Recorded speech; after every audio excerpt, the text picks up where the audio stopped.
Saya selalu katakan begini, kalaulah seandainya agama Kristen itu yang benar,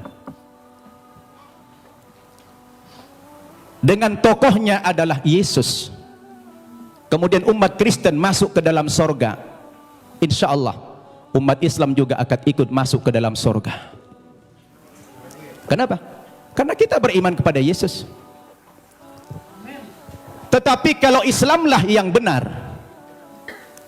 dengan tokoh kita Nabi Muhammad yang juga mengimani nabi-nabi yang terdahulu, kemudian saudara kita umat Kristiani tidak beriman kepada kerasulan Muhammad, mohon maaf, terpaksalah saudara kita masuk neraka kalau akan masuk surga.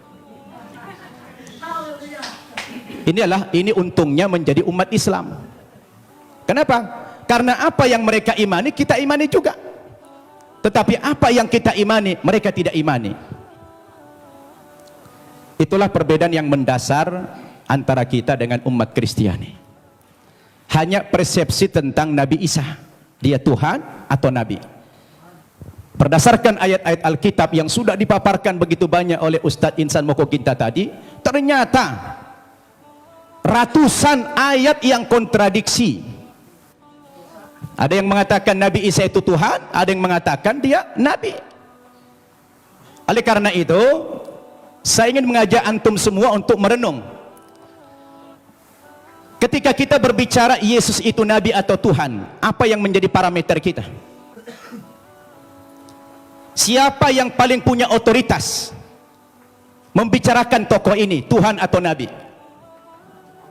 Menurut hemat saya, yang paling punya otoritas bukan pribadi-pribadi, bukan manusia, bukan pendeta, bukan ustadz, tetapi yang paling punya otoritas membicarakan tokoh ini mestinya adalah sumber agama itu sendiri, yaitu Alkitab atau Al-Quran. Betul tidak? Harus sumber agamanya itu yang menjadi tolok ukur.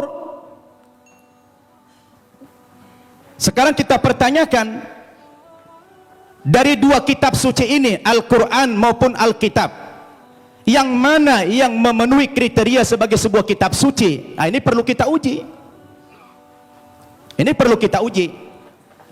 Kita capek bicara ngalur ngidul, mengangkat dalil-dalil. Kalau dalil itu tidak representatif, tidak rasional, saya pikir juga percuma. Sekarang kita harus bicara dari dua kitab suci ini. Kenapa dikatakan dia kitab suci? Coba Bapak Ibu saya tanya. Ada buku? Coba ada buku? Coba buku. Ya, itu aja, taruh, minjam dulu. Ya. Bapak Ibu saya tanya. Ini kata lainnya apa? Kitab suci. Oke. Ini apa namanya? Buku. Buku kan? Bapak Ibu saya tanya, ini sama ini bahan bakunya sama tidak? Sama-sama apa? Sama-sama kertas. Kenapa dalam penamaan jadi beda? Yang ini dikatakan kitab suci, yang ini dikatakan buku. Kenapa jadi beda namanya? Padahal bahan bakunya sama-sama kertas. Yang membedakan apanya? Ternyata yang membedakan kontennya, isinya. Dia dikatakan kitab suci karena memuat firman-firman Tuhan Zat yang Maha Suci. Kenapa dikatakan ini buku? Karena dia adalah buatan manusia dan manusia tidak ada yang suci. Betul tidak? Sekarang mari kita uji. Kalau kita sepakat apa yang membedakan buku dengan kitab suci adalah terletak pada kontennya. Kalau kitab suci itu adalah memuat firman-firman Tuhan. Ketika kita uji Bapak Ibu, 5 kriteria minimal kalau kita ingin menguji apakah kitab suci itu benar apa tidak. Yang pertama, sebuah kitab suci itu akan dikatakan benar apabila dia murni datang dari Allah, 100% datang dari Allah, dan tidak ada intervensi manusia di dalam kitab suci itu dalam bentuk kontennya, setinggi apapun otoritas manusia itu. Betul tidak? Termasuk di dalamnya Nabi. Makanya kalau kita baca Al-Quran, ini 100% firman Tuhan. Tidak ada perkataan Nabi Muhammad di sini. Perkataan Nabi Muhammad dimuat dalam hadis namanya. Tidak ada satu ayat pun di sini sumbangan Nabi Muhammad dalam bentuk isi. Ini adalah wahyu Tuhan 100%. Akan berbeda kalau kita baca ini Alkitab, di sini sudah tercampur, di sini ada perkataan Tuhan, di sini ada perkataan Nabi, di sini ada perkataan Rasul Paulus, di sini ada perkataan murid-muridnya, tercampur. Lalu di mana letak kesuciannya yang dikatakan kriteria kitab suci itulah murni datang dari Tuhan? Itu satu. Yang kedua, kriteria kitab suci itu dikatakan benar apa tidak? Apabila kitab suci itu ditulis pada zaman kitab suci itu datang, yang diterima oleh Nabi yang menerima kitab suci tersebut. Saya tanya, Al-Quran kapan ditulis? Ketika Nabi Muhammad masih hidup.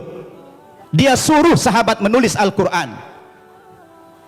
Karena dia tidak bisa membaca, tidak tahu menulis, dia minta bantuan sahabat, sahabat menulis. Dan dia hidup sezaman dengan Nabi. Begitu selesai ditulis oleh sahabat, dikonfirmasi tulisan dengan bacaan Nabi, sama apa tidak, di cross check supaya tidak terjadi manipulasi. Kenapa? Karena kitab suci itu jadi pedoman. Sekarang Alkitab kita tanya, kapan ditulis? Lalu siapa tokoh yang menerima Alkitab? Alkitab ditulis bukan pada zaman Nabi Isa masih hidup, tapi sudah sekian puluh tahun, bahkan sekian ratus tahun Yesus sudah tidak ada di dunia ini, baru ada pembukuan Alkitab. Terus bagaimana seorang penulis akan mengkonfirmasi kepada yang menerima wahyu itu? Maka kemungkinan terjadi manipulasi sangat mungkin. Sebab yang namanya wahyu itu haruslah dari Tuhan, tidak boleh dari rekayasa atau karangan manusia. Betul tidak?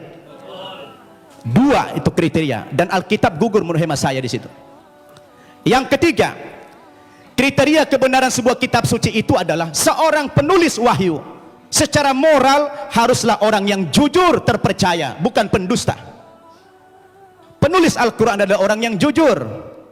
Sekarang penulis Alkitab, bagaimana Alkitab disandarkan kepada Yesus, disandarkan kepada Musa, disandarkan kepada Nabi yang lain, sementara sang penulis tidak pernah jumpa dengan yang menerima wahyu itu? Bagaimana ini?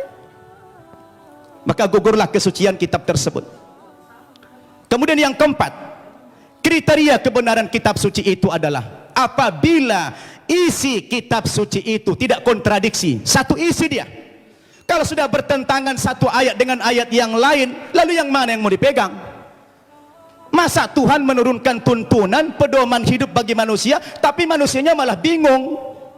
Yang ini mengatakan Yesus Tuhan, yang ini mengatakan Nabi. Loh, yang mana mau diikutin?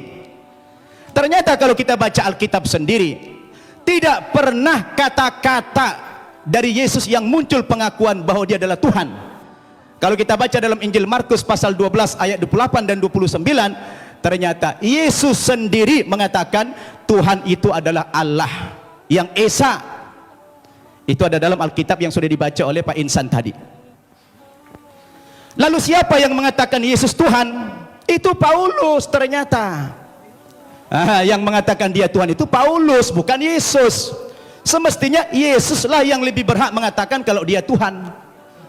Rupanya kita baca dalam Alkitab, saya tidak tahu Pak Tampu Bolon sudah baca belum itu. Ya, kalau kita baca dalam Alkitab, ternyata yang mengatakan dia Tuhan itu adalah Paulus. Dalilnya di mana?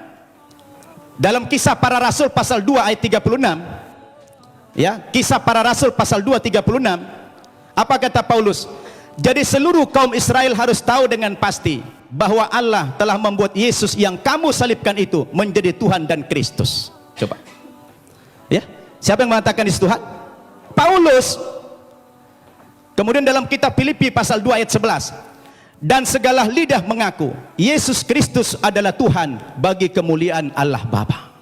Nah, dia yang mengatakan itu Paulus. Sekarang timbul pertanyaan, Paulus itu siapa?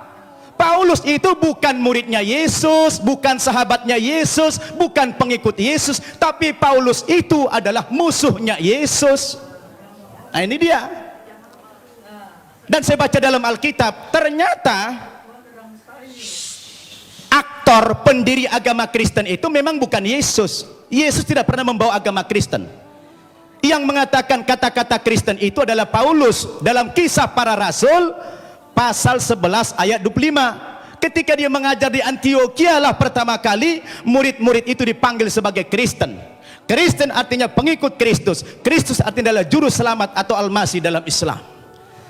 Jadi Bapak Ibu yang saya muliakan, ini yang perlu kita jadikan sebagai alat ukur apakah yes Tuhan atau tidak. Kalau sudah kembali kepada Alkitab, saya pikir jelas semuanya. Maka kembali kepada kriteria yang tadi, apa kriteria kebenaran sebuah kitab suci?